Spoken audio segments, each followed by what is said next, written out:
This is OwlUp, where learning happens in minutes, not hours. For a deeper journey, explore all our courses at owlup.co. Now, let's dive in.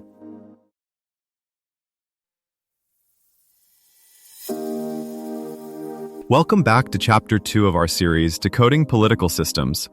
Today, in our episode titled Kings and Kingdoms, Monarchy Explored, we're going to journey through the fascinating history of monarchies and uncover their roots. So, grab your metaphorical crown and let's dive in.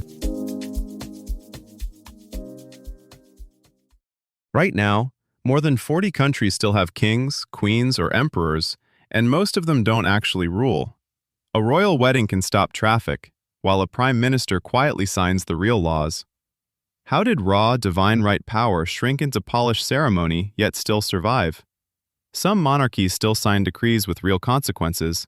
Others cut ribbons and pose for photos, yet their faces sit on coins, passports, and in school textbooks. That's the puzzle of modern kingship: enormous visibility, wildly different levels of power. To untangle it, we'll look at three broad species of crowns: absolute monarchies that still write the rules, constitutional monarchies that share the stage with elected politicians, and nearly ceremonial monarchies that survive as national mascots.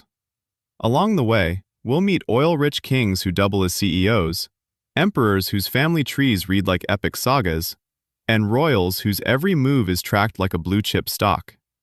Underneath the pageantry lies a serious question. Why do some societies keep betting on a single family as a stabilizing symbol when almost everything else in politics has gone democratic? To see how different these monarchies really are, we need to zoom in on what kings and queens do all day. Some approve cabinet appointments that can reshape economies. Others spend more time reviewing charity briefings than defense reports. Think of it like a software update. The core crown code stays, but each country rewrites the permissions: who can click what and when. We'll look at three layers: legal powers on paper, political influence behind closed doors, and cultural pull in public life. Often, the real story sits in the gaps between those layers.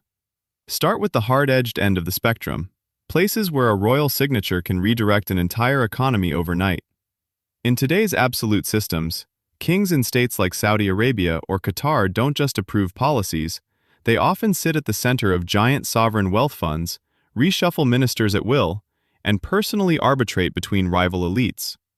Laws may mention councils or consultative assemblies, but when crises hit, oil price crashes, regional wars, pandemics, the decisive meeting still happens in a palace, not a parliament. This centralization can make responses fast, but it also means politics is often conducted through family dynamics, not party debates. Shift to constitutional setups and the picture changes.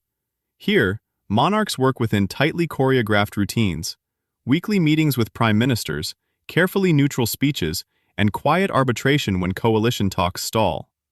They're briefed on everything from cyber threats to trade disputes, yet they're expected to leave no overt fingerprints on the final choices. Their influence, when it appears, tends to be subtle: a raised eyebrow in a private audience, a phone call urging compromise, a decision about whom to invite first when forming a government. In polarized times, that stand-above-the-fray role can matter more than any formal power.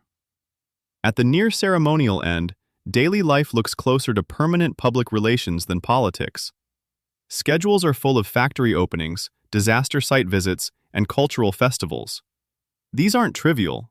Showing up in a flood zone or at a memorial can redirect media attention, fundraising, and even how a nation narrates a trauma.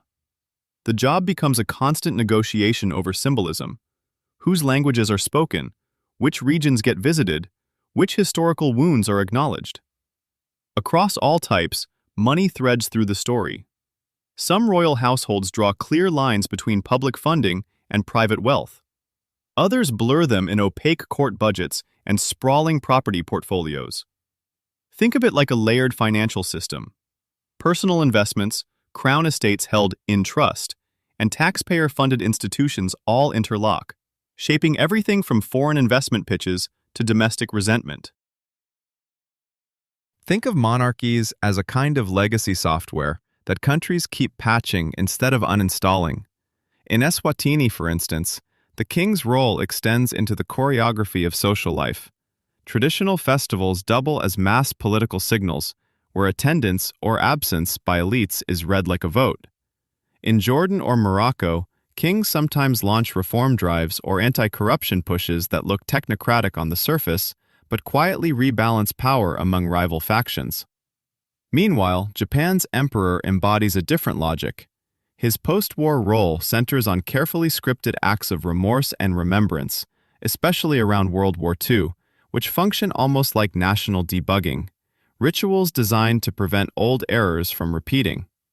And in Europe, smaller monarchies such as the Netherlands or Belgium experiment with transparency, publishing royal budgets, trimming titles, or allowing abdication at planned moments, using openness and voluntary exit to keep a hereditary institution compatible with 21st century expectations.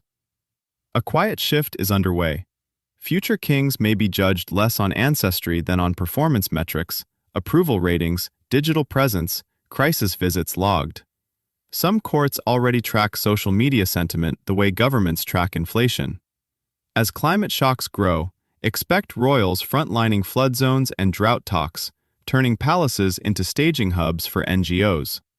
Where they fail to connect, royal unfollow movements, online and at the ballot box, will pressure states to reboot the system entirely.